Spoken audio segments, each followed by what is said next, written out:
said he's going to talk to us about that. That way he can adjust the meeting. Nobody ever hears has trouble hearing me. That's true. Just let him know. They do. Okay. You were trained in projection Cold? How about? in law school. Oh, good. But isn't it great? Debate class must have been fun. For a couple days. All day long I'm coming to litigate? office. That's what we were talking about. Are This you a is something litigator? third floor months. Used to be. Very good.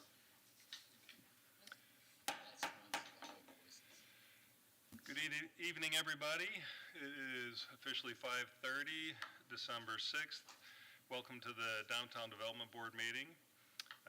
I ask everyone in the big audience to silence their phones and cease private conversations. And the members, please lean forward and speak clearly. And we're going to start with introductions to my left. Raymond Casano. Keenan Kinsel. Terry Novitsky. Festus Pobeni. Jennifer Frazier. Lena Teixeira. Mark Bunker. Okay, starting right off, item 2.1, minutes of previous meetings. So, any corrections for the meetings from November?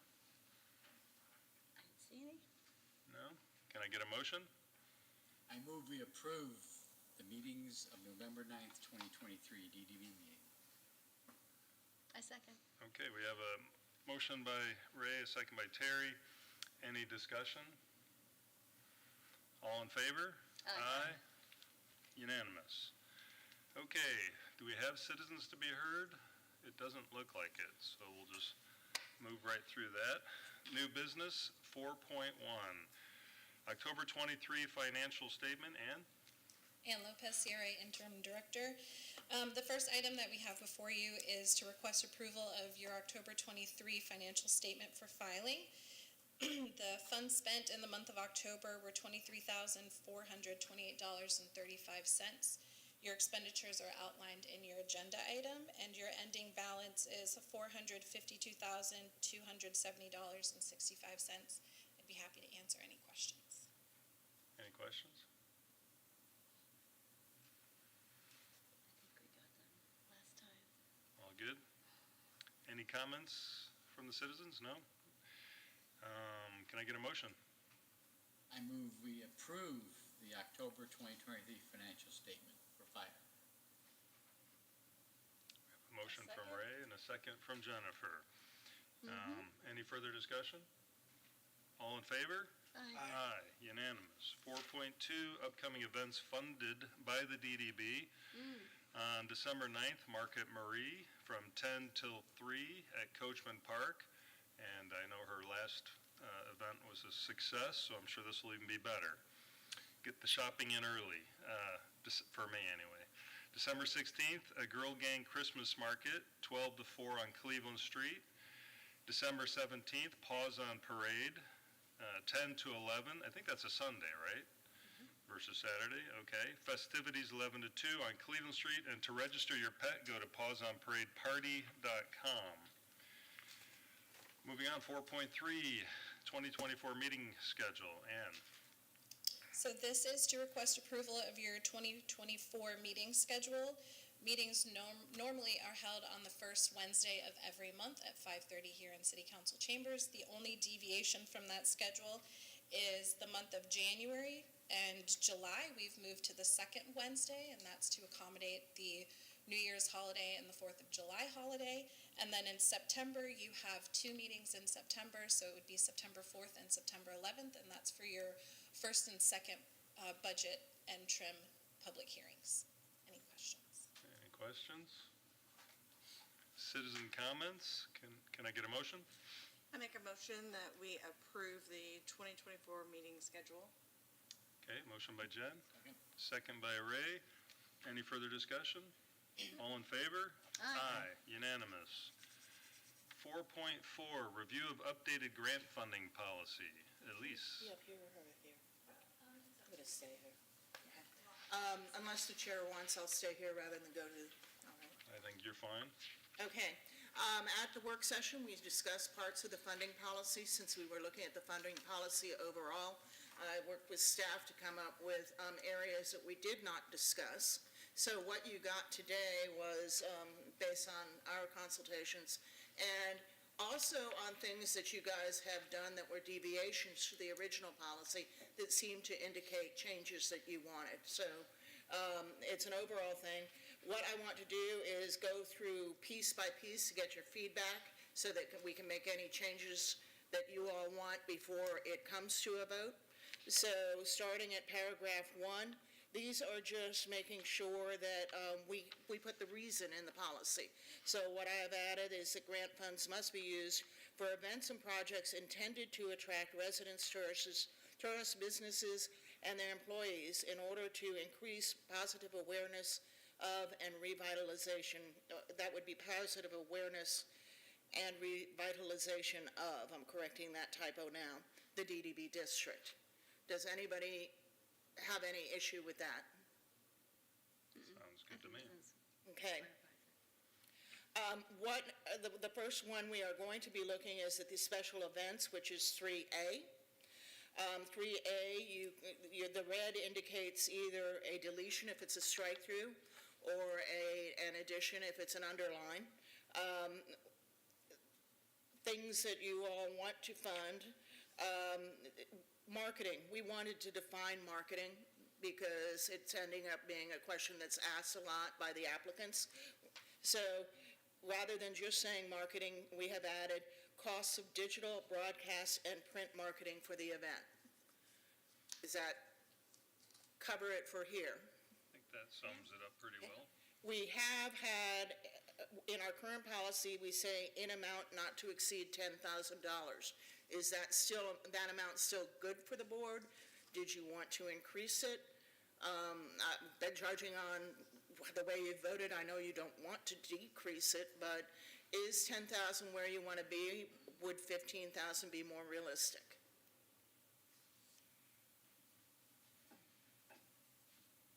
Anybody? Speak now, please. I am good with increasing it. I think that we see that in order to bring quality events to downtown, a lot of our requests, especially if we're going to continue to have it at a limit of 2 per request, a lot of them are going to be startups and are going to need that extra funding, in my opinion. So on marketing, we've got different categories, but marketing, what would you want to see it increase I to? think 15,000 sounds good. I think that broadens the spectrum of radio ads are very expensive. If I know like salsa does at radio ads, that is actually really an expensive venue to market to. All right, this is not your final vote. I just want a straw poll for the purpose of going through this. How many people want to stay at 10? How many people are good with 15? I'm good with 15. Okay.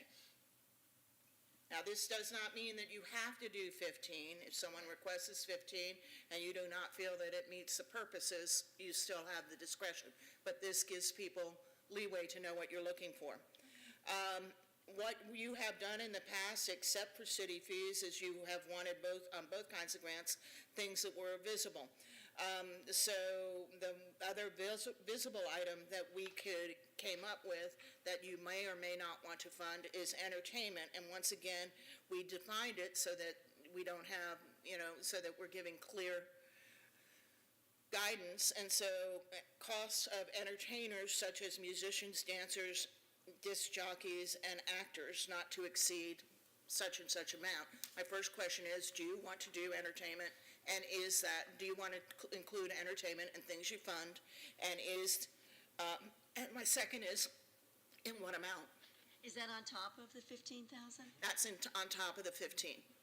You guys have really pushed the limits and have seemed to want to increase funding on events, which is why I put this in here, staying with your original desire to keep it to things that are visible, that actually draw in the pedestrian traffic. So that was why we discussed it, went with entertainment. It was the only other really visible thing we came up with. This does not affect things like your other kinds of projects like art in the windows or digital grant. That's all under business assistance or policy.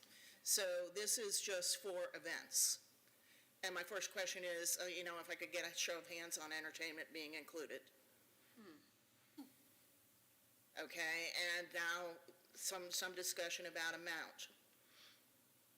You do not have to give the top amount to everybody, all right? You look at events and you have but this gives people some guidance on what you're looking for, so that when they're writing the grants, they're not in the dark. I have a question. Yeah. This is probably for Ann. In the last, I don't know, year or two, since pandemic, what percentage of people have requested on the asks, the maximum or more than? That you have approved? Well, they've just requested. Almost all. I mean, almost everyone is X going to, amount. you're always going to Yeah. ask for more than your policy. Right. Staff's recommendation is always going to be based on your policy. The way that we've structured your agenda item to state is to show you what their ask is, what we are recommending based on your policy, and then what their additional ask is. So, if they're asking for additional funding to cover portalets or musicians or this, we outline that in the agenda item so you can see what their additional request is for. But everybody is always going to ask for what they need, but staff's recommendation will always be based on your policy. Gotcha. But I think we have to remember too, that our policy has to match up with our work plan. And based on our work session, it sounded like what our true focus needs to be is bringing pedestrians and traffic to downtown Paducah, or downtown Clearwater, excuse me, through special events. And so the money that we are being gifted should be a focus on that. So as part of that, musicians, dancers, disc jockeys, that is a requirement of a special event. So Okay. just a clarification there. I don't know. So you're asking for how much, right? On the straw poll, you have already okayed entertainment. What I'm looking for is an amount here. Is 5 enough? I was gonna say 5. 5? Yeah, because we want good entertainment downtown, so when the marketing brings them here, the entertainment makes them want to come back. Yeah. If it's good. If it's good. I'm hearing a consensus on 5. Yeah. Sounds reasonable. Okay. All right, the next item we've got here that we already have is covering city fees. You all have had some objections on the city fees when it covers multiple events, and city fees are in the 8,000 to 10,000 range rather than the range you were expecting, which was around 5.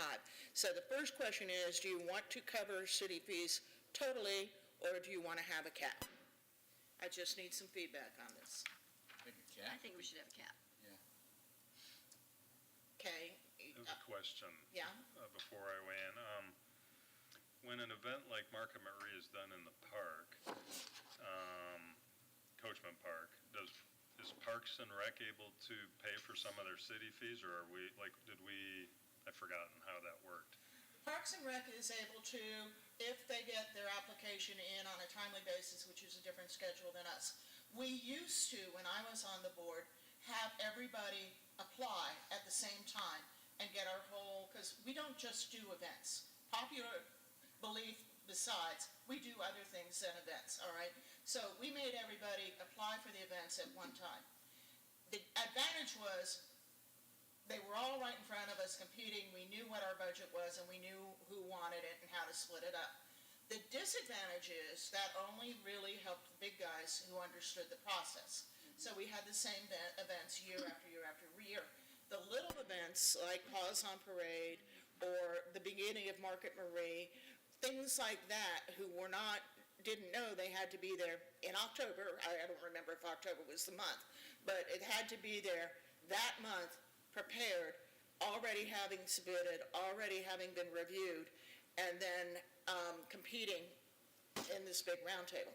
So yes, it did allow us to know what our budget was going to be for events and make sure that it all went out, but if something special came up during the year, we weren't flexible.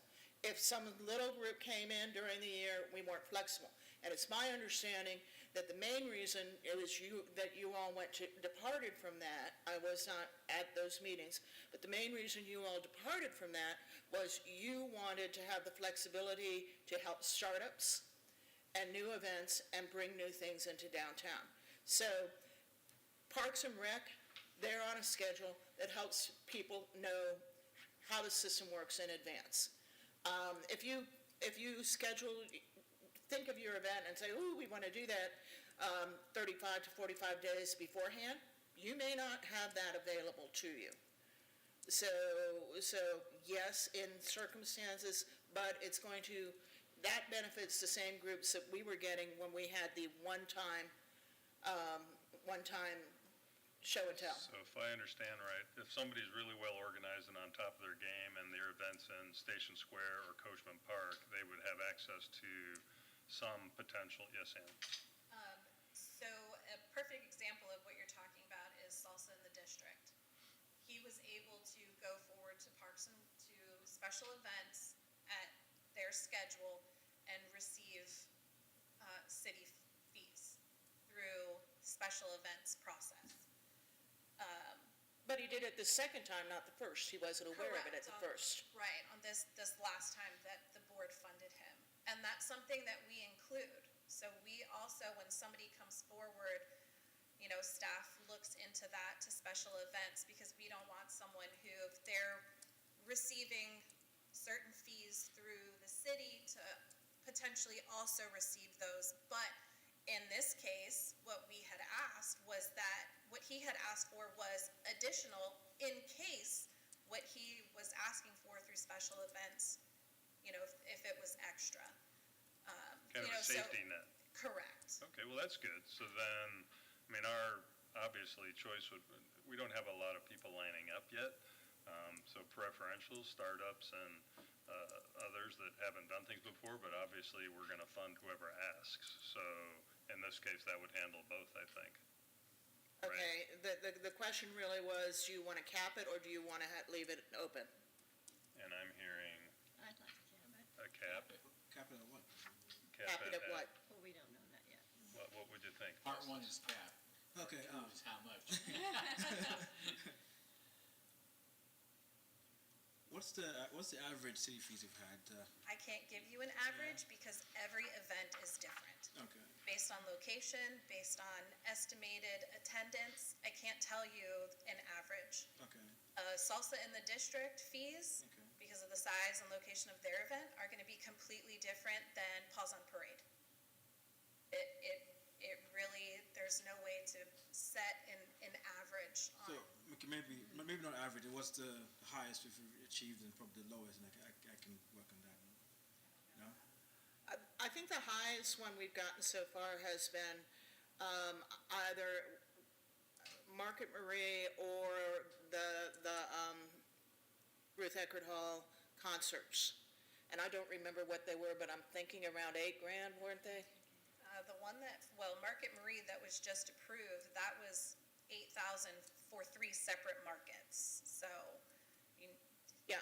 That I would say take into consideration, right? It's not $8,000 for one day. That's $8,000 for 3 separate days. So up to 5,000 per event? Event being, if it's multiple days, it's still 5,000. I think 5,000 cap on top of everything else is fair. There could be extending, circumstances. You guys have we've already said if you're going to depart from the policy, you have to give a reason. So somebody could ask for a lot more, and we could approve it, Yeah. right? So Or there's you could that. say no. There is that With the caveat, reason. with the good reason. Yeah. So if we set it at 5 and somebody wants 20, and they have a good reason, they're bringing 15,000 people, we might approve, Right. right? So is the number 5,000? That's up to you guys. I think that sounds good. That's good. I think that sounds good. Hands on 5,000? Yeah. Thank you. Now, my other question is, one of the city fees is traffic mitigation from the police department. Okay, and sometimes you can pay the fee to the police department, or sometimes they will allow you to hire the Jolly Trolley to mitigate traffic, and the Jolly Trolley is cheaper than what the police department's going to charge. Do you want to allow substitution, if cheaper, of the Jolly Trolley for police department mitigation? Well, if the rumor is true and they have a pony keg on top of it, then I think that would be unanimous. Pardon? Just kidding. I- Pony keg beer on the Jolly Okay. Trolley. Is that something that we have to have included in our policy?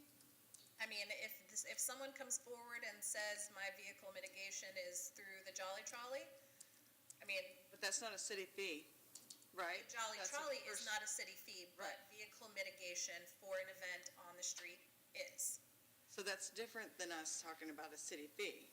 Right, it would be getting rid of a city fee by doing the Jolly Trolley. And this is just, it would still be part of the overall 5,000. I would just have to define city fees to include substitution of the Jolly Trolley for police mitigation. If it's cheaper. That's, Vehicle mitigation through the police department is essentially the fee. So when you see that request come forward, it'll say PD cost, that's what it's for. It's not to have police presence at your event. It's for the vehicles that the police department bring for Right. mitigation. Yeah, I understand that. It's so just the word. what you would see, if they wanted to substitute the Jolly Trolley is vehicle mitigation, police, blop, Jolly Trolley, blop, may we use Jolly Trolley? I see. Sounds good. That's okay. That's, Or could you, instead of limiting it to just the Jolly Trolley, could you just say? Other or forms of mitigation. Other forms of mitigation. Perfect. all right, other forms of mitigation, included in the 5,000.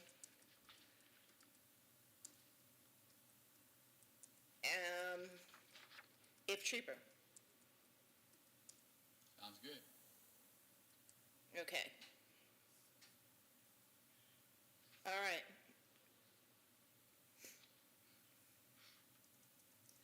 The next line was not deleted, it was moved. Then what we did, and this was once again looking at what you guys have done in the past, what you guys talked at the meeting, about at the meeting, and discussion with staff, these are the considerations. There's nothing in here that says has to be, it's just we're going to prioritize it based on these factors, okay? You all didn't want to say you can only ask once in every 2 years. You're going to say we're going to give consideration to those people who don't ask, haven't asked already twice, okay? So if you look at these items, we're going down to, this is the longest part, by the way. We'll speed up after this. But if you look at these items, things you want to prioritize. Requests made by an organization that has not received grants from the DDB more than twice in the past blank years.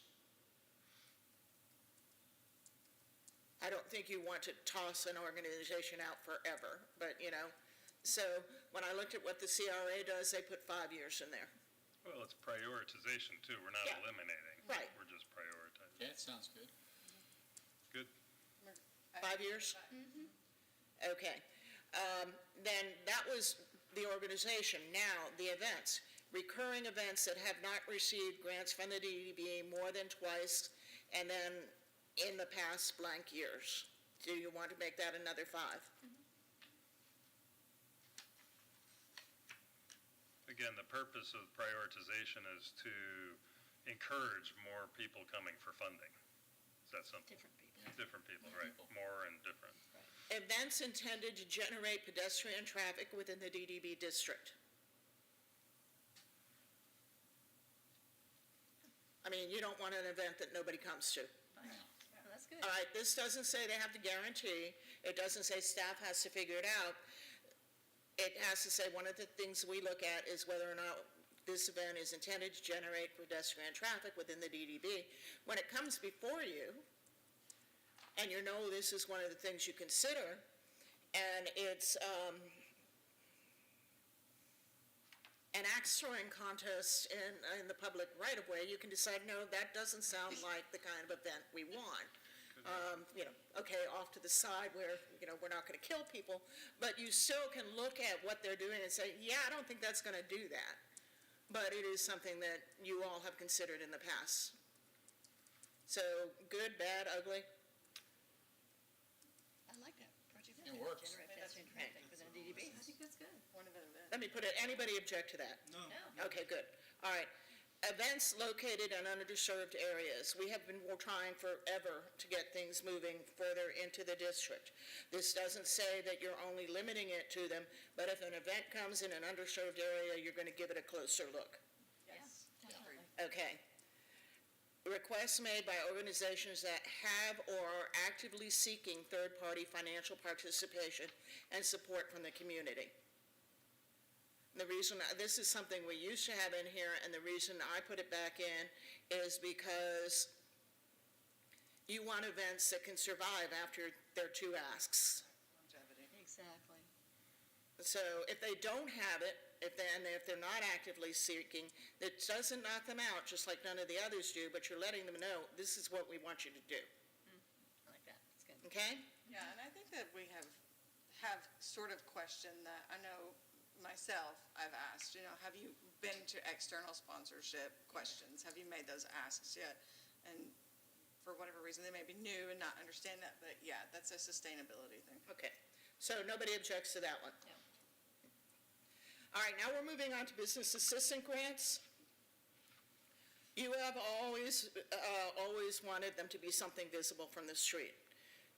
We have also, and under business assistant grants, you have your digital marketing program that you're going to be looking at. So it's something that draws people in. So we just wanted to define that to make it a little bit easier for staff when they're making the recommendations. So they're available for exterior improvements to commercial property with a project cost that does not exceed. Now, what we have put in here, and actually what the CRA does on their grants, is we don't fund the whole project. We pay a percentage of the project. So what we're looking for here, unless you all object to doing it that way, is a cap on the amount of the grant and also what percentage are they required to fund. Does that make, does anyone have objection to the concept? No, it seems to align with the CRA flow. Is that correct, Ann? Yes, so our business assistant grants are set up with a total project cost not to exceed $200,000, and the CRA will reimburse up to 50% of. Well, that would be half our budget. Yeah, well, no, I will admit to plagiarizing blatantly, all right? But I am not looking at that. Notice I didn't put any of their numbers in here. They have a different budget than we do. So what your typical grant ask has been, in my recollection, and is 5,000 or less, isn't it? For business assistants, no. What has it been? About 11,000. We just did Emily's last year for a sign. That was 11,000. The year before that, we did another sign that I think was about 5,000. We did half of their grant. We did more on Emily's. We gave them the entire amount for the sign. They put in nothing.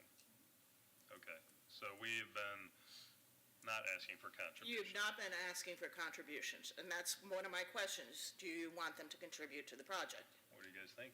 I think Yeah, they should. I think they should. Sounds Okay. unanimous. They have to have skin in the game. Do you want to, now, keeping in mind we'll be doing obviously smaller projects, so do you want to do, well, since it's been our biggest one, a total project cost of 11,000, and then a percentage, you don't have to go with 50, you can go with 25. We're looking at smaller people, try to help them out, Sounds good. 11, 25. okay? Everybody okay with 11? Just a quick question, but Yeah. does this mean we have no longer a certain, normally we have a category for business grants, right? To have a certain amount fixed. So this means it's now opened, or we still have a certain number for how much we have? You will always have a budget for Yeah. business assistance. And that's what this this is 25,000. from, yeah. I can tell you right now, for business assistance, you have $25,000. Okay. But if we run out or if we need to pull from one or the other, we can always do that. Correct, and I'll bring forward a budget amendment in January to bring forward your unallocated from last year.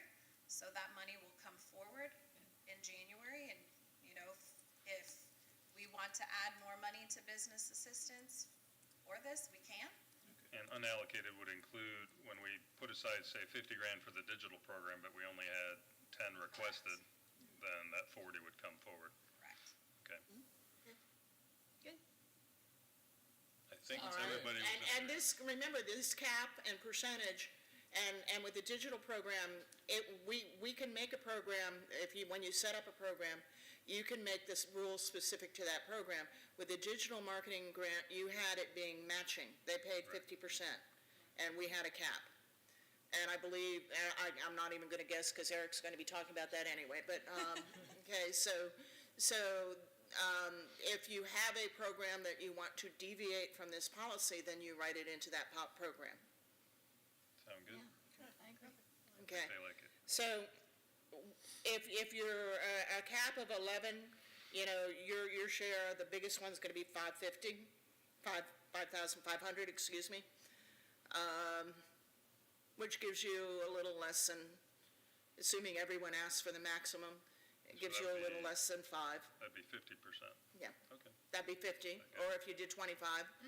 What do you all wanna do? 50 is fine. 11 and 50? 50. 1150? I would have said 25. I'm not on that side. 25%? Make them pay 75%? No, no, no. We pay 75, they pay 25. Pardon? She We would pay like to do 75, they pay 25. 75% That's what funding. I would vote for. Well, why don't we discuss it? What do you guys think? I say 50. I say 50. Yeah, it's going what we had coming with the business grants, we had the ad grants, we had some, about 50. Yeah. so that's- And again, if somebody's giving a good argument, we can always, the word policy, we may revisit because it's not law and some people think that, right? 'Cause we Well, it actually- is, I mean, if you are going to deviate, this gives people ground to walk on. It's a guideline. It brings us into fair, all right? Yeah. If you're going to deviate from the policy, you've got to give a reason. You can't we still have to give people some sort of basis. Now, I wasn't hearing correctly, you're talking about them contributing 25%, Right. right? Is that okay with everybody? I'd rather I see like 50. 50. Sounds like, 11,000 cap, 50. Pardon? 11 and 50, Okay, that's what I say. just a straw poll, once again, this is not your official vote. How many for 25? How many for 50? We're going with 50, all right. All right, eligible costs include but are not limited to digital, broadcast, print, and marketing. I originally didn't have the marketing in there, but then I remembered our digital grant program, so that's why it's in there. Exterior signage, and then lighting, planters, and outdoor seating. I was trying to think of exterior things that fit within our budget, okay? Does anybody have any problem with any of that? This is not, it says includes but not limited to. It's just to give them some guideline, okay? Fine. All right. Applicant must be the business owner and commercial tenant of the property and possess a current City of Clearwater business tax receipt. I think that's, that's a given. Yeah, that's good. not unreasonable. The DDB will prioritize funding requests, taking the following factors into account. Some of these are going to sound familiar. Requests made by businesses that have not received grants from the DDB more than twice in the past, going for 5 years again. Good. Requests made for a property or building unit that has received a grant in the past that has not received. Correcting that typo. A grant in the past 5 years. Projects intended to generate pedestrian traffic within the DDB district. Good. No problem with any of those? No. Okay. I gotta prove my proofing abilities here. All right, then this is just, once again, trying to get our aims out there. If you look at 4, the DDB will prioritize funding requests that promote the goals and objectives of its current work plan. Corrected a typo by taking out basis. The applicant is required to contribute financially to the event or project. Okay? We want them to have skin in the game, is what you've said in the past. All right. All right, and then I took out the third-party financing because it shows up above. All right? Now, the funding request procedure. These are things that staff has felt it's better for both us and the applicant if they have up front. If it's a special event application, they need to show proof that they've submitted an application for a special events permit. Reason is, we have one event that has been approved that may not go forward because they put that off for too late, okay? And this is not the first time that's happened. So we want to know that they're on the ball and that they're doing what they need to be able to get this done. And, Which is not unreasonable considering we're monthly, basically, compared to yearly. Everybody seemed to get the requests in yearly, right? So Yeah, so there's plenty of time. we just want to make sure that if there are other things they have to do that are going to take longer than a month. Exactly. We want to make sure that they're not coming in here on the 25th day and saying, oh, yeah, and we go, well, we can do it, but, and we can't speak for the city departments. All right, then we want the business assistance applications to show proof of current, with the application, tax receipt, and proof of tenancy or ownership of the property. We want to make sure that they're allowed to do what they're asking to do. Okay? Number 2 was a policy that was put in previously that we haven't been following, so we took it out. And now we've gone to what the staff will prepare, a summary, which they do already. It's on the tabs you click. That will include the requested grant amount, the staff recommended grant amount, project activities, and reporting requirements. We took out payment schedule because there is none. We do reimbursement.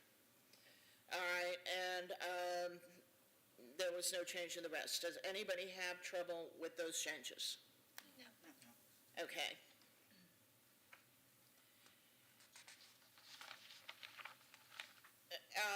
In 3, just to make sure that they know it's coming, we want the required documentation required for reimbursement.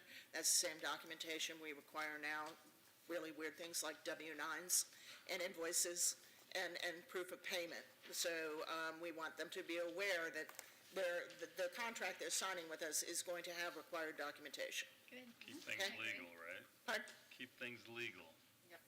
Yes. Okay? If anybody's got any, I guess, My only thing, I'll just re-mention it, is we might look at the word policy, I think, as I've talked to people, people just conceive that as law. And maybe if we added something like recommended policy, something that allows, or underneath it, we could put something that, none of your grantees have considered it law. They are asking for more than your policy allows One of now. It hasn't been stopping anybody.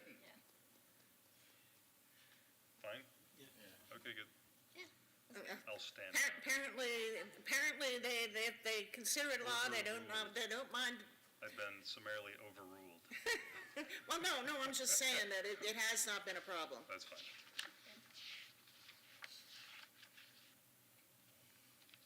Good. Citizen comments and then Oh, board discussion. Gotcha. So we're good with the run-through, so no citizens here, I think, that want to speak. Can I get a motion? I move that we make all these changes into our new recommended policy. Good motion by Ray, Second. second by Jen. Any other further discussion? All in favor? Aye, unanimous.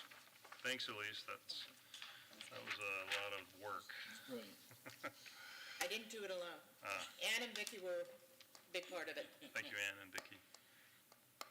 Okay, good. Moving on, Mr. Santiago, 4.5, review of the 2024 digital marketing program.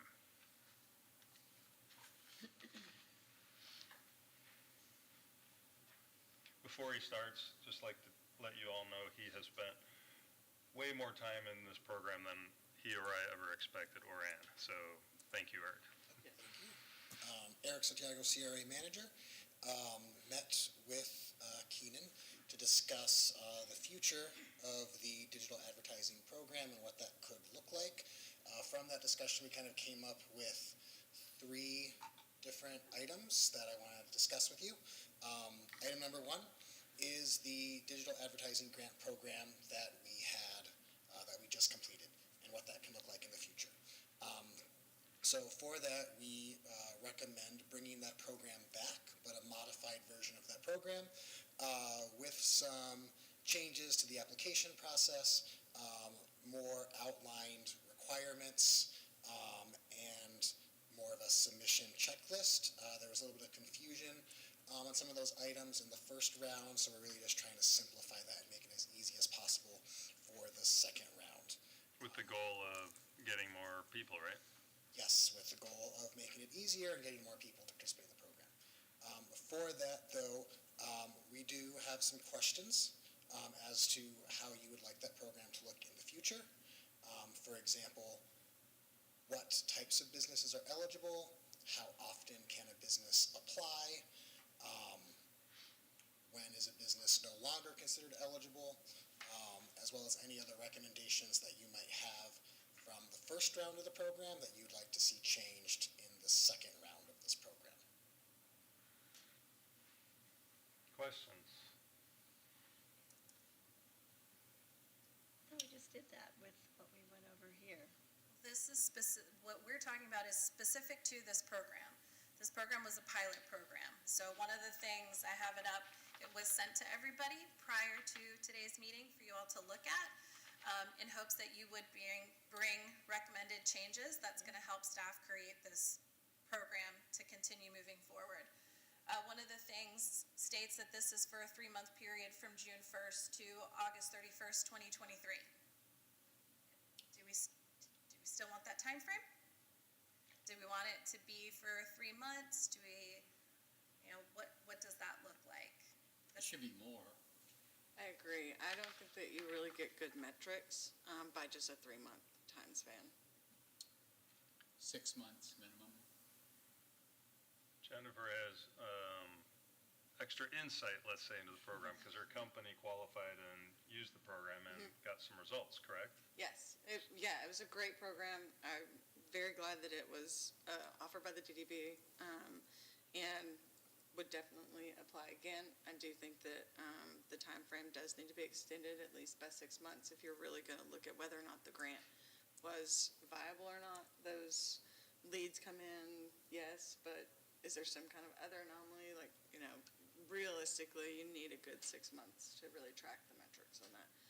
And I do think that we need some more resources on it for small businesses that don't have someone that is experienced in grants, because it is kind of taxing on and even I had issues, Eric helped me at the end with finding those metrics and the way that it needs to be reported for this grant and with the municipality. The finance department has to have it a certain way, it has to be to the T. Well, the grant started in a kind of a funky way, and so Facebook started, and they didn't start, their billing cycle was May through end of June. So then trying to say, okay, well, I only need June through this, some of that was kind of a little confusing, and I think for a small business, they really need that extra support to understand that, definitely if they're not using digital marketing as it is. Yeah, so we got a lot of good feedback for this pilot, which normally is rough and tumble when you're getting things going. And for my takeaway was I was not pleasantly surprised, but actually just kind of sadly surprised that we didn't get more takers and more people that aggressively went after it. I thought we'd have, so it could have been just an awareness issue, whatnot, but I think the program itself, for those that did do it, enjoyed the results, and if we could do it more. And then I think we spoke about maybe some parameters of ground floor type qualifiers, right? Yeah, so right now, one of the goals of the program was, well, there were a few goals of the program. Again, it was to get people to do different types of marketing.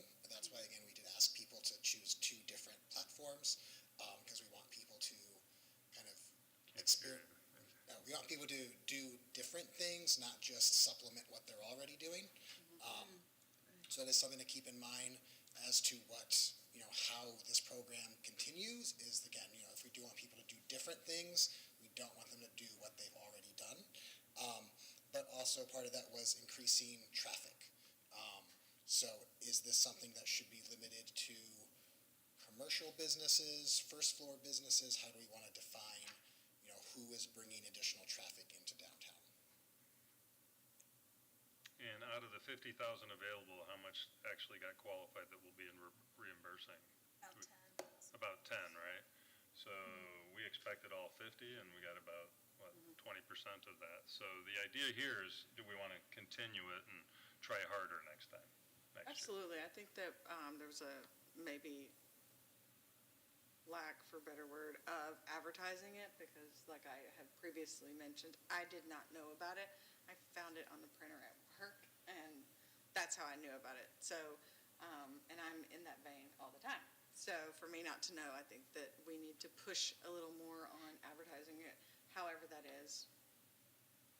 Do you want to go over all 3 before we discuss, or you want to go one at a time? Whichever you prefer.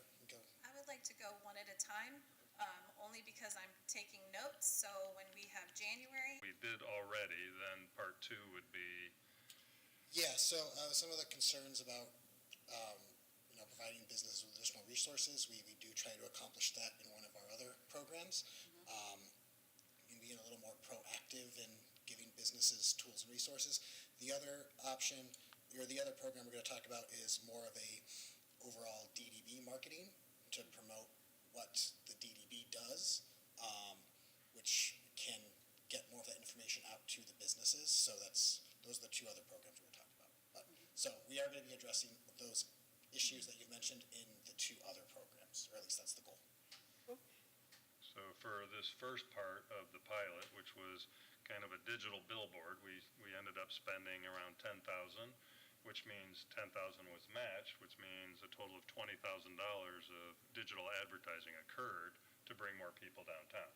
So do we want to continue it and maybe expand it, is the topic? I say yes. Definitely continue it.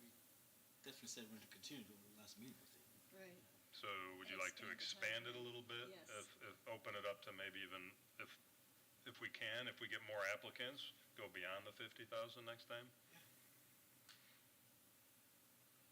Yeah, we can. We didn't get 50,000, but we should definitely expand it more. The goal would be 50, Yeah. I guess, but we'd be open to more. Yeah. If it rains in, then we'd be open to it, is what it sounds like.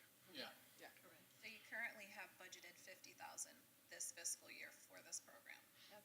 But we could, if we somehow had 100 applicants, which would be nice, we You'd have could, to decide whether or not you're going to take it from another program that Correct. may or may not need the funds. which would be an So option. it's not a decision you can make today in the blind. Correct. Sound good? So are you looking at making it a 6-month program instead of a 3 months, so people would have 6 That's what I'm months hearing. to spend their funding? And then as we develop the application process, which we presented at the next meeting, we can look at kind of like what those deadlines are, so we can process these applications on a, we open it up, we get applications, and then they have 6 months just from a processing standpoint, so that it's not just applications kind of trickling in and everyone is on their own 6-month rotation. We kind of get everyone on a standardized flow. Yes. Yes. My goal for processing these.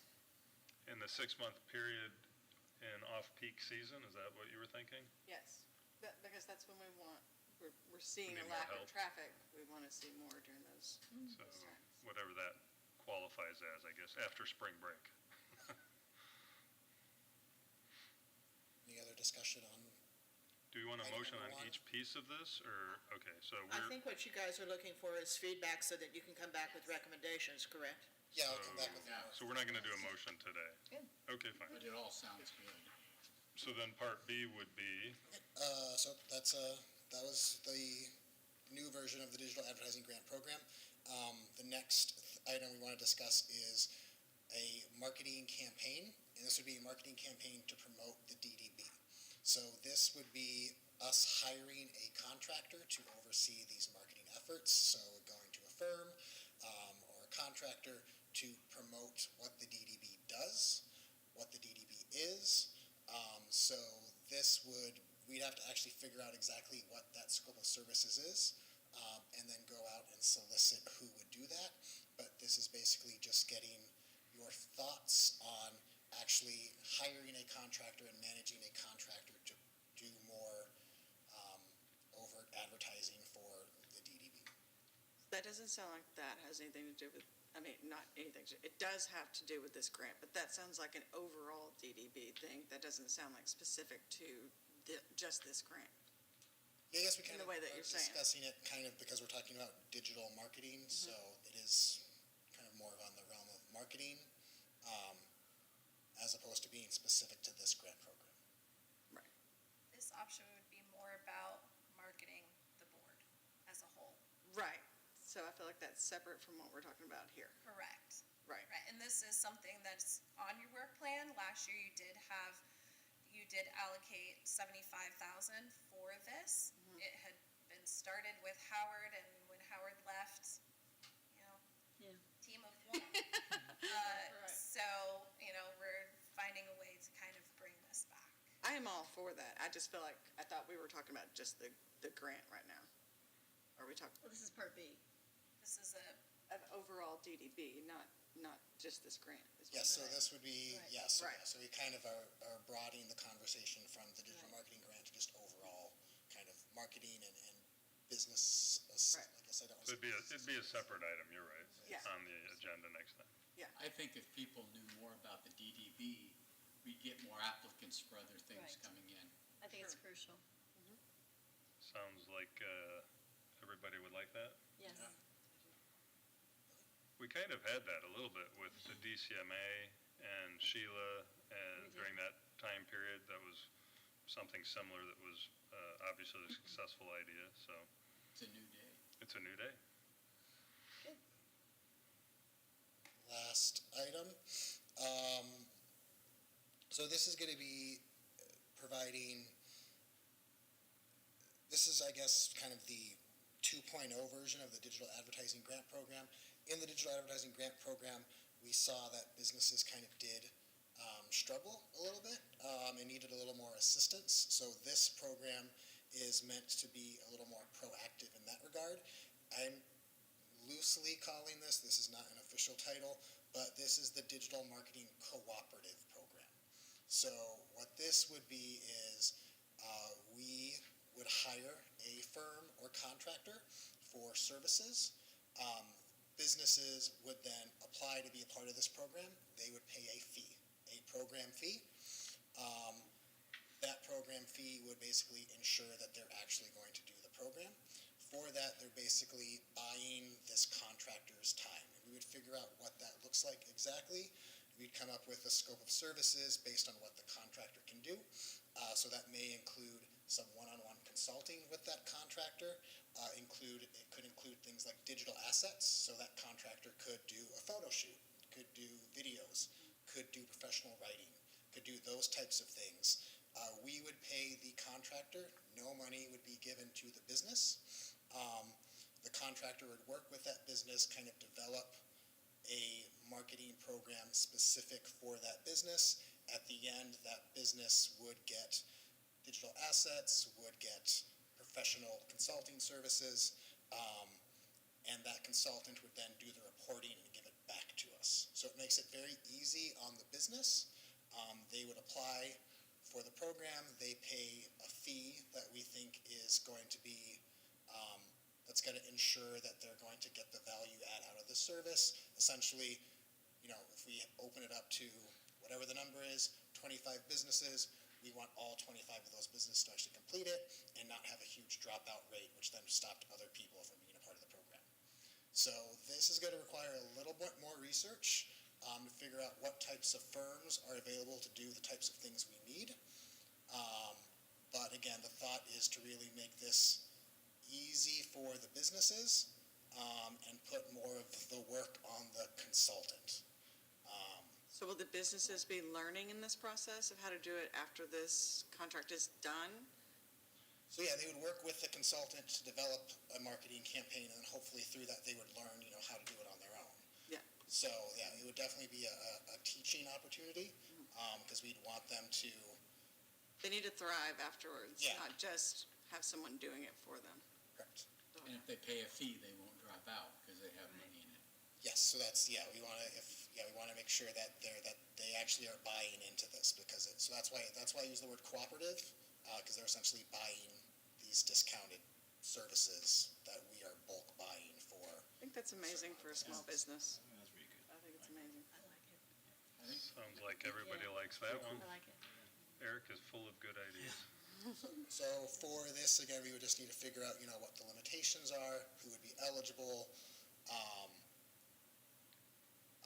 and these are things that we can figure out at next month's meeting when we discuss the budget.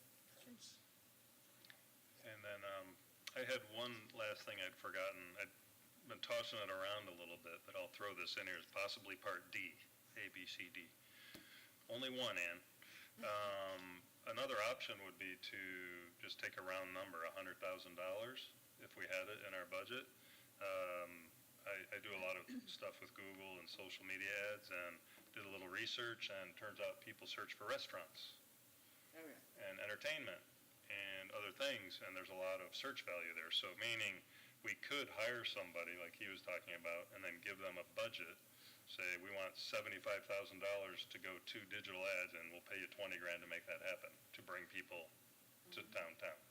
That could be another thing we could explore if we have any monies. For example, that 40,000 could have been used for that. We could have directed that ourselves in a general campaign just to bring people downtown. What do you think? Is that in our realm of being able to do with our funds? When I bring a budget amendment, absolutely. you got to know what's here. People have to know what's here. Yeah, I mean, people are searching. They're going to the beach. They're searching for things to do. They may find us if we have the ads there. Could this be something that could be incorporated in your Part B, which is a company that markets the DDB as a whole? This would Sure. be something that's incorporated in that scope of service. Right, because we Bees want to like- bring businesses here. Yeah. In addition to just foot traffic. Because if we Businesses. don't have businesses, then we don't need the foot traffic, and that's what we want. That's right. So, Perfect. So the answer, I think, is yes. Yes. Good. Any other questions? Thanks for all the research, Eric. I know the hardest thing, believe it or not, and I don't think that was true with the company you work for, but people that did apply, getting them to actually then fill out the paperwork to submit it in to get their money back, believe it or not.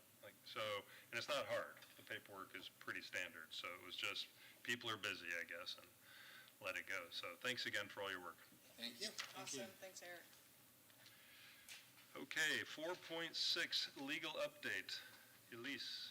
Okay, this is why I keep giving you guys memos so that to explain what the DDB is. I'm talking to you about a legislative item on the city of Clearwater's agenda that slipped by us. The DDB, just by way of introduction, is an independent special taxing district funded by an additional ad valorem tax on property within the district. The members must have a direct tie to the district and are elected by the property owners who actually pay the tax. The property owners who pay the tax also have the right to petition for dissolution of the DDB. In other words, if you own taxable property in the DDB district, you pay extra taxes to fund the DDB. You come out extra money. Under the original legislation and the current ordinance, you have the right to choose your representatives who determine how that additional tax is spent. You have the right to replace them through elections. And you have the right to, if you don't think they're doing their job, and you have the right to dissolve the board and its extra tax if it no longer serves its purpose. You being not us, but. Property owners. I am talking to the property owners right now. I'm talking to our taxpayers. Okay. Okay? When I say you, I'm talking about the taxpayers. Because this is a business district, many of the property owners paying the increased tax are companies rather than individuals, and therefore do not qualify as electors in city elections. To be in a city election, you have to be a resident of the city of Clearwater, eligible to vote and registered to vote. A good percentage of our taxpayers are not. They are companies. We're a business district. With the DDB district ownership of the property tax, the DDB district, if you are paying that tax, you have a vote, whether you're a company or you're an individual. Ownership of taxable property in the CRA district does not increase your taxes. They get a portion of taxes that are being collected anyway. So you're not paying an additional tax. You're paying the same tax as the other people in the city of Clearwater unless they have special provisions, and you're represented by city officials. The city council has asked that the state enact legislation allowing the city to streamline the DDB. The use of the word streamline is disingenuous at best. The proposed legislation will allow the city to replace the elected board with a board consisting of the city council or of its appointees. It will not streamline the DDB. It will change its very nature by converting it to a dependent rather than independent district. It removes the right of taxpayers who fund the DDB to choose their representatives. It removes the requirement that DDB members have a direct tie to downtown, and it effectively removes the ability of DDB taxpayers to dissolve the DDB and stop paying the tax. The DDB can be dissolved currently, what I'm talking about on the dissolution. Currently, under the current legislation, under the current ordinance and the original legislation, the DDB can be dissolved if 30% of the DDB taxpayers petition the DDB for dissolution and the DDB, after consideration, agrees to have a referendum on the issue.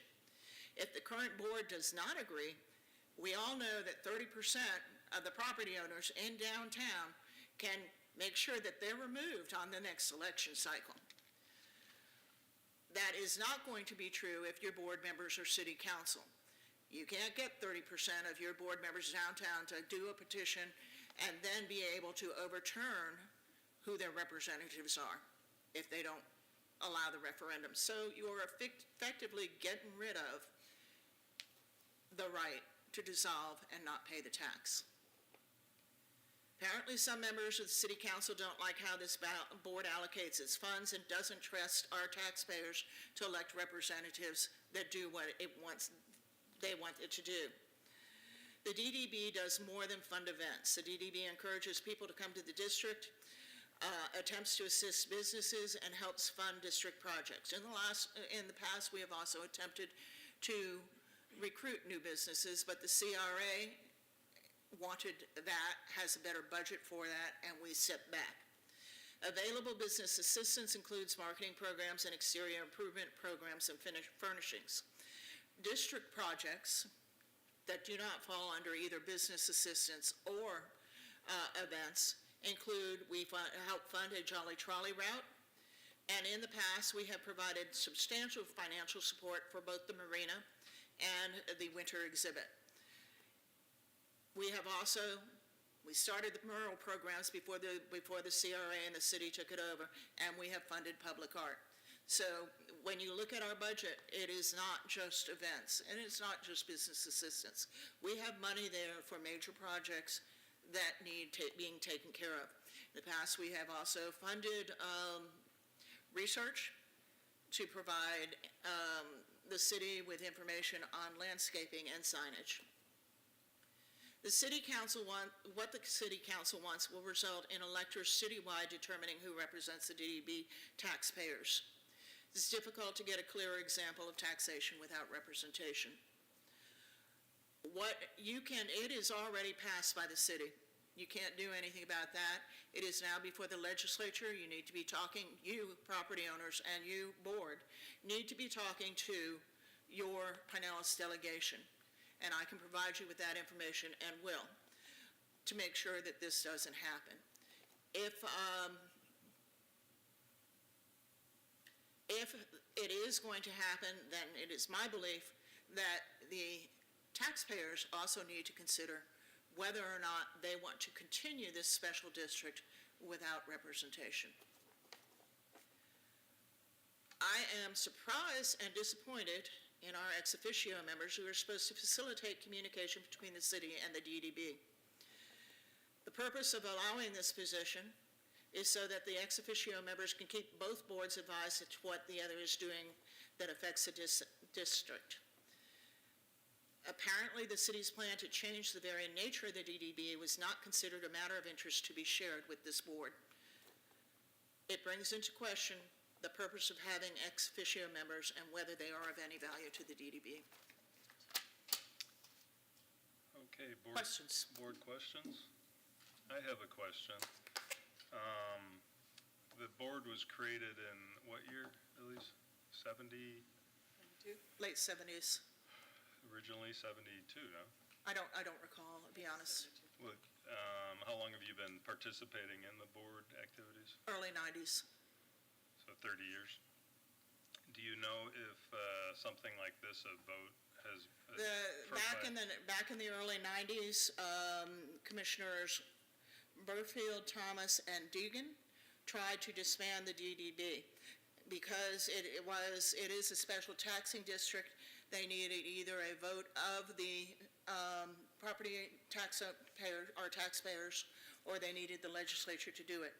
They believed that if they put it before the taxpayers, we didn't get a 30% request from the taxpayers, but they insisted that the DDB board have a referendum to find out whether the taxpayers were willing to pay this extra tax to be represented by the DDB. I guess more... To the surprise of everybody, they were. And that actually wasn't a pleasant thing to go through. It caused a lot of hard feelings.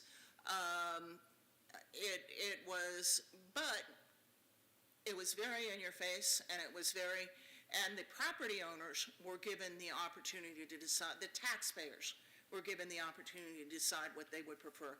They've been cut out of this totally. I guess that was really more my question. Have the taxpayers ever, do you know, I don't know, if they've ever tried to dissolve the board? They have not. They have not. Now, we don't advertise that it's Right. dissolvable, but, at least in 90, they knew they could. In the 90s, they definitely knew they could. Okay. And we don't hide it. It's right there in the ordinance. It's not unusual for a special taxing district to allow itself to be dissolved. Okay. Well, thanks for the update. Any questions from the board? Any questions? No? Who initiated this? Not a question, but if the property owners wanted to have a big say, they could put a damn business in their empty buildings. But then that's nothing that you folks are worried about. Inappropriate. That's not really a question, but thank you. Any other questions for the attorney? Yes. If I may, I'd like to address some of the comments said today. So, there's a lot to unpack. And I'm trying to kind of organize my thoughts, but let me start off by saying that we now have a city council that has been diverse more than ever before. And the leadership has changed. But one thing that has not changed, one thing that has unified us is our vision. Part of that vision is priority to revitalize downtown. That is constantly part of our conversation. And not only to make it self-sustainable, but rather give back to the very city that's been supporting it for decades. In order to do that, we have a multi-pronged approach. And so if I can use, my son's gonna be so happy about this, but I'm gonna use a baseball analogy. If we would be looking or watching a game right now our bases are loaded, right? We have the amphitheater in the park. We have upcoming parking. We have the city hall and the intermobile. We have the bluff as well as a hotel coming in. But the bases are just loaded. We have to bring the boys home. In order to do that, we need to hit it out of the park. And that's why we are using every tool at our disposal to be unified and getting that across the line. There are differences philosophically, and I'm going to only own this myself because of the Sunshine Law, I have not spoken to other city council members. This is my thoughts, and I only own them. I own them as my own. There are some philosophical differences in how I perceive to go ahead. So this is nothing you've discussed with the council? As We've far as only like, voted, but we did not have an in-depth discussion, meaning I do not know the specific thoughts. because it would probably be better if you guys did and then brought it back to us as a unified flow from city council. I think that's the purpose, is you represent the council, so we're getting one voice back. That might be more helpful. Do I continue? You can, but I'm just Okay. suggesting that you might. I understand that, but 'cause- I'm just trying to address one thing at a time, and then I can go back to you. Sure. I don't hear that addressing anything, actually. Well, I'm not finished. I remember that your speech was quite long as well. One of the philosophical, just to name it out of the mind, the criteria that you're using to me is limiting. And I had a conversation with Ms. Lopez today. As of September 31st, you had $516,000, and in October, another influx of 363, which is 879,000. What I'm trying to say is, philosophically, for me, adding more criteria limits applicants. And I want it to be more open and adaptive to what's coming forward. And having these little baskets, again, is more limiting. And it's not responsive to your environment. And it's evidenced by the underutilization of some of those baskets. Could you define baskets, because I'm just not Marketing, following. business assistance, and then now these new changes, how much to spend in permitting. So let me give you an example. Market Marie, to me, is a great example. I go to every single one, and I have been so impressed with their growth, which was dependent on our repeated support. And now we're Our moving- being the DDB. The DDB. Okay. So for example, their numbers increased so much so that last time's inventory was gone. So they increased their vendors by 30. Now in December, it's another 60. So that's an entity that I would, philosophically, I would like to continue supporting, right? And so when I hear, let's just support them twice, I don't understand that. If they're succeeding, if their numbers are improving, why are we putting these limitations when we're not spending the money? When we're not having a problem of there's too many people coming before us? Another thing. Is that something we could create a dialogue with and answer? Is that a question? No, this is just my thoughts as to why I believe this is a good idea to move forward with this motion, I would say. Another thing is, when you think about that whole 2 times thing, and I'm going to make it specific to the chairman. Let's say I'm a client and I use you twice for 2 different campaigns for marketing, and you're doing a great job, and you're Talking actually about my company? Yes, Buzzaz. Why wouldn't I want to use you a 3rd time? Well, Is it because I don't want to spread the wealth? It's a good question. I'll answer that. My customers they tend to be profit driven, so they're paying me out of their profit and their net profit. They're not grant oriented organizations. I don't have any of those, so it's a little bit apples and oranges, but I hear what you're saying. But if their goal is profit and our goal is to increase people and they're achieving that goal. Well, I think our guidelines, maybe there's just some misduplication, because people can come back and ask, again, we're just prioritizing the flows to try and get more people coming downtown, new people, which I think we're in alignment with the city. That was the idea of the park, to get more people coming. Like the December 1st Christmas lighting was fantastic.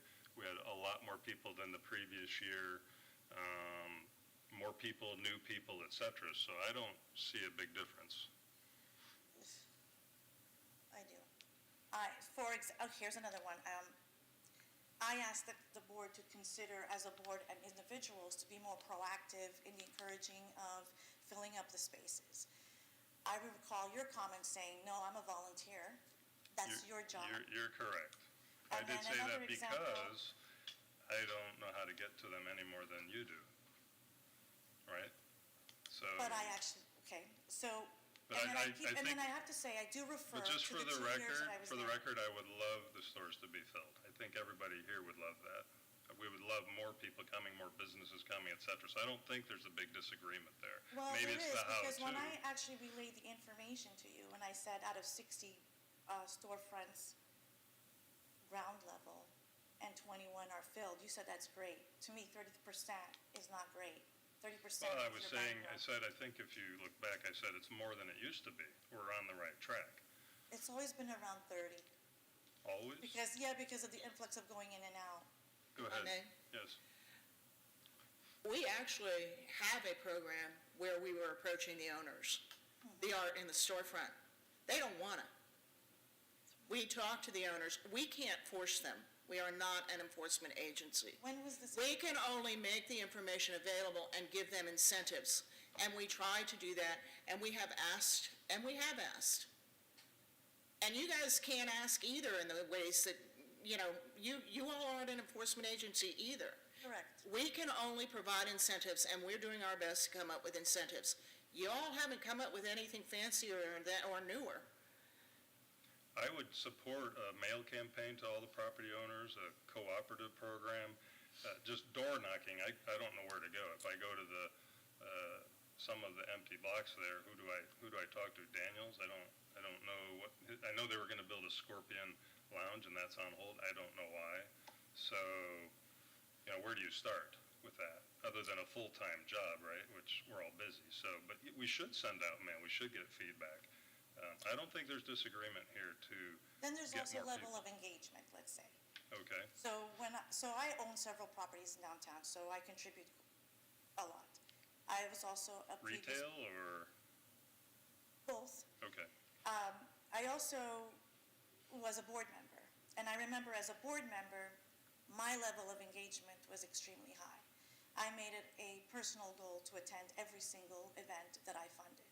Therefore, when we did the debriefing, I can understand what they were saying because I was there and I visually can assess their success, and it helped me make decisions in the future. And so these are just some of the things that I saw myself that makes me approve this process or this motion to go forward. That's just me. You're more than welcome to speak to the other council members.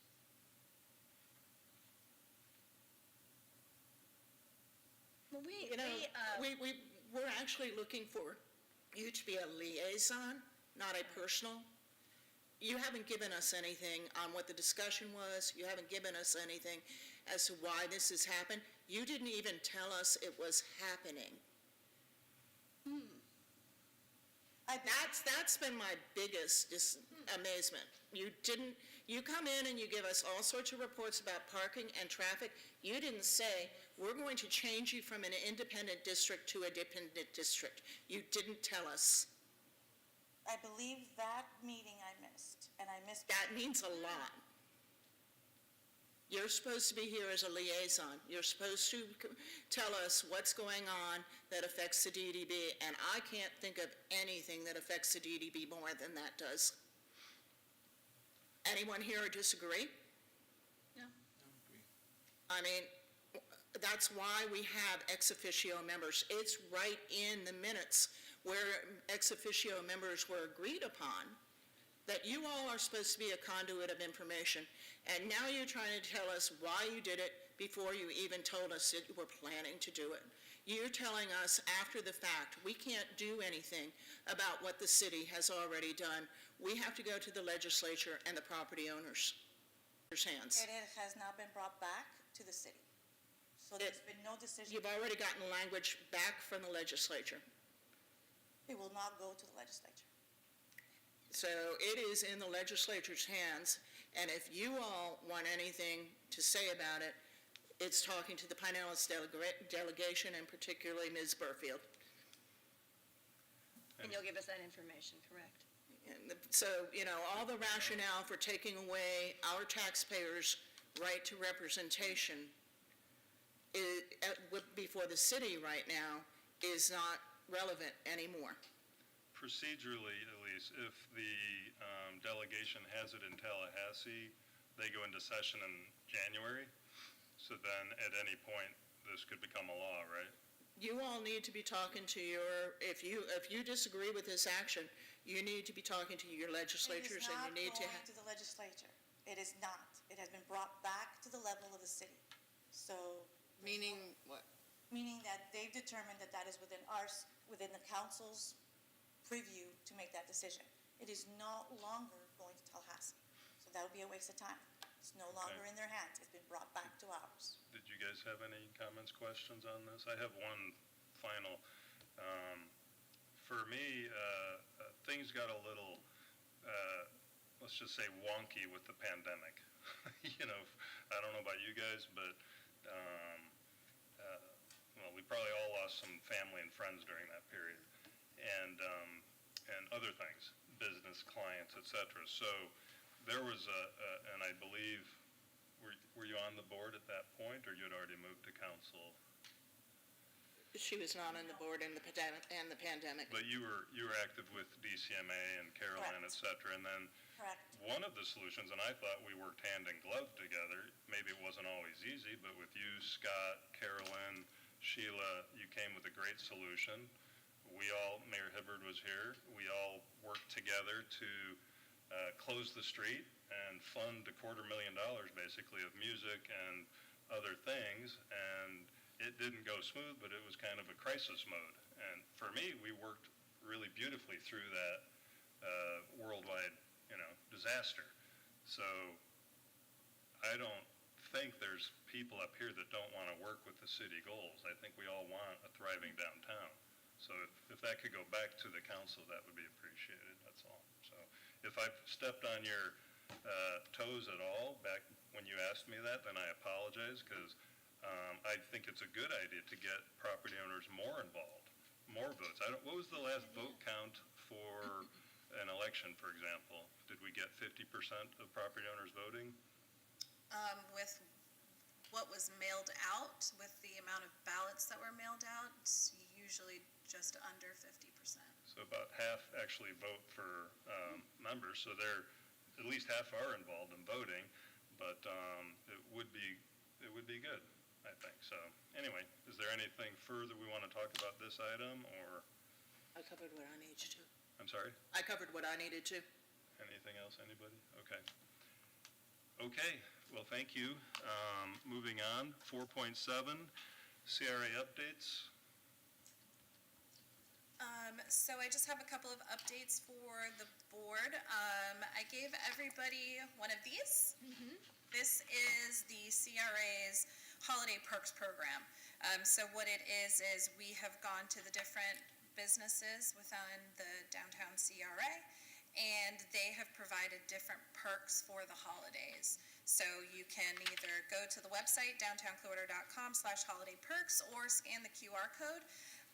And some of the perks that are offered are anything from gym memberships to 15% off discount services, all just a wide variety. We've got 24 different businesses throughout the CRA that have participated in this program, so this is a really great opportunity for them. The other thing that I have is just a reminder, your DDB election 2.0, as I'm calling it, is quickly coming to an end. Your applicants, anybody who wants to serve and be a part of the election, requirements to get your bios, headshots, and applications are due by the end of this week. I currently only have one for 3 seats. So this is similar to wishing. Don't we have two members who need to? I have one application. So whichever member who wants to still be on needs to get their application in by Friday, and you all need to be hitting the streets and getting at least two more applications going. with And this. give straight to you, Ann. Yes. Pardon? They can be, Emailed to myself, ann.lopez@myclearwater.com. They can call, they can email, mail, come see me at City Hall, however they'd like. Again, just to reiterate your new amended schedule, ballots will be mailed out December 23rd, and your election will be held on January 23rd of 2024. Could we have a talk in the morning perhaps, so I can help you with anybody that's needing a nudge? Absolutely. Okay, good. And then the last little update that I have is just to let you guys know about the ground floor of the Nolan. They will be having a soft opening towards the end of this month. We did just grant the CRA, just granted them an extension on their cafe space to finish their build-out through the end of January of 2024. So we're hoping to have a full grand opening, sometime in February, but I was assured that they will be having kind of a soft opening for their other spaces towards the end of this month. And they do have space that's available, if anybody should want to have an event or anything, that's also a space that Did you say how many they have leased already? they have all their spaces leased out. Oh, nice. Yes. That'll be nice. Excellent. Yeah, so those are the only updates that I have, aside Okay. from wishing everybody happy holidays. Very good. And then to the chair's report, old business, there is none. So 6, my report, no additional events. But you can go to all the events happening with the Downtown Clearwater. Go to downtownclearwater.com. And then just on a final note, for me, years ago I visited Lincoln Street in Miami. And it comes to mind during this conversation. If you haven't been there, you can check it out on Google, But it used to be the main drag all the way to the ocean, right? It was the main thoroughfare right to the Atlantic Ocean. And Joe's Crabs. what's that? Joe's Crabs. That's right, Joe's Crabs. And so now I don't know when it occurred, but 2 decades ago, they made it a walking outdoor type mall like you'd see in Southern California. And you have an Apple store, a Tesla store, there's restaurants galore, and it's always packed. Rolex, Gucci, kind of like Rodeo Drive. It's fantastic. And then as the city has done, in my opinion, a great job of moving the bridge over, and then this Cleveland Street landscape, I guess, all the way to the Mercado, all the way up east. I've been driving it in a 4-wheel drive most of the last year, but now you don't need a 4-wheel drive. But coming down, it's really gorgeous, and I think it's going to attract a lot of business through the gateway. And for me, it would be fantastic. I don't know what the legislation is on that, federal or local, but I could see the 300, 400, 500, 600 block being a grass open, mall at some point down the road with a Rodeo Drive flow to the water. But that's my dream list. So anyway, thank you everybody for your participation, and that's all I have. And we'll see you next year. Meeting adjourned. Happy New Year. Happy New Year.